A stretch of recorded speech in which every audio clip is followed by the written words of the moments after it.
This is the homework for 692 and 694.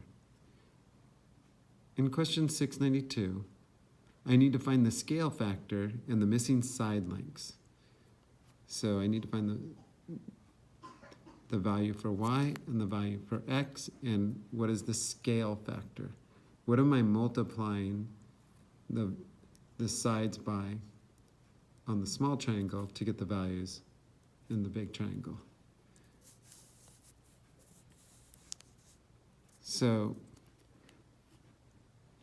from the big to the small, I had to multiply 6 by a scale factor of 3. 18 divided by 6 is 3. It gives me the scale factor. And because 6 multiplied by 3 is 18. So now that I know the scale factor, I can use it for these unknown, the length of the unknown sides. So to find the value of x, here's the corresponding side. And I can tell it's the corresponding side because here's the base of this right triangle. And here's the hypotenuse. And this mark is telling me that it's a right triangle. And here it is on this. And this is the base. Here's the hypotenuse. So if this is 8, its corresponding side is here for x. So just like we did for here, it's corresponding for the base here. 6 multiplied by 3 is 18. Well, 8 multiplied by 3 will give me 24. And that's what I did here to find the value of x. For y, I'm going the opposite way. So I could, if it's y multiplied by 3 to get 30, I can do the inverse property of multiplication and divide. So I could do 30 divided by the scale factor of 3. So 30 divided by 3 is 10. And I show that here. Y multiplied by the scale factor equals 30. And then I do inverse property of multiplication as division. And that created the big giant 1. 30 divided by 3 is 10. In problem 694, I needed to graph both of the given equations on the same set of axes. So here is the given system of equation. And I needed to graph both of these.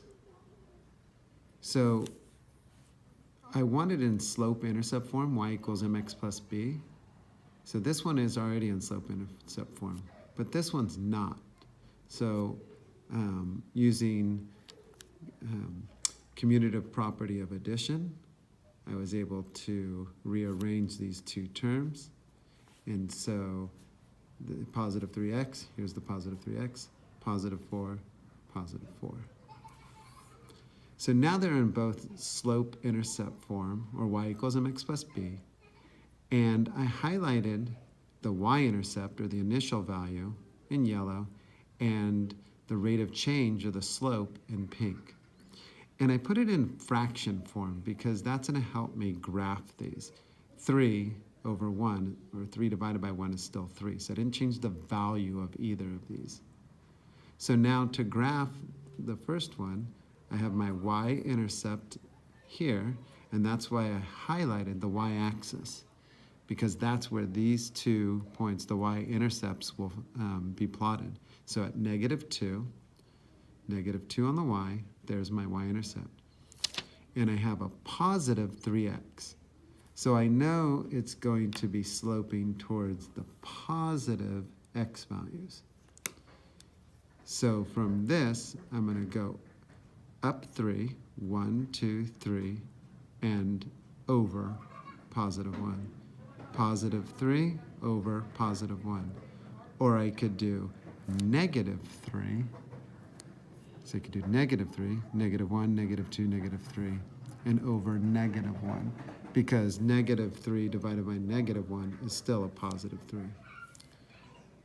For the second equation, my y-intercept is at positive 4, 1, 2, 3, 4, and it is a positive 3 over 1, 1, 2, 3 over 1, or -3 over 1.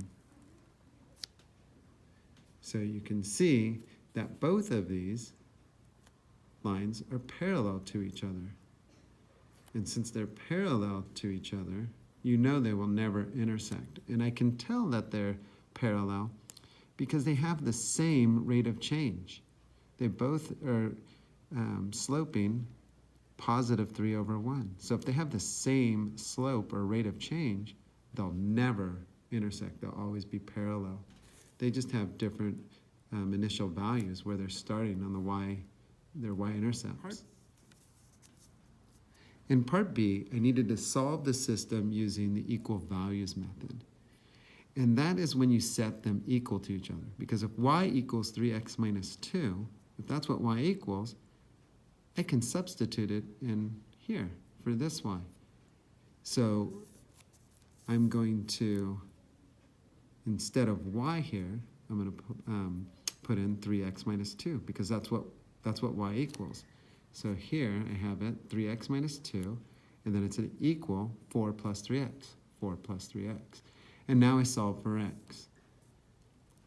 I have positive 3x, subtract 3x from both sides, 0 pair, and I'm left with negative 2 equals 4. Well, that's not true. So there's no solution. In part C,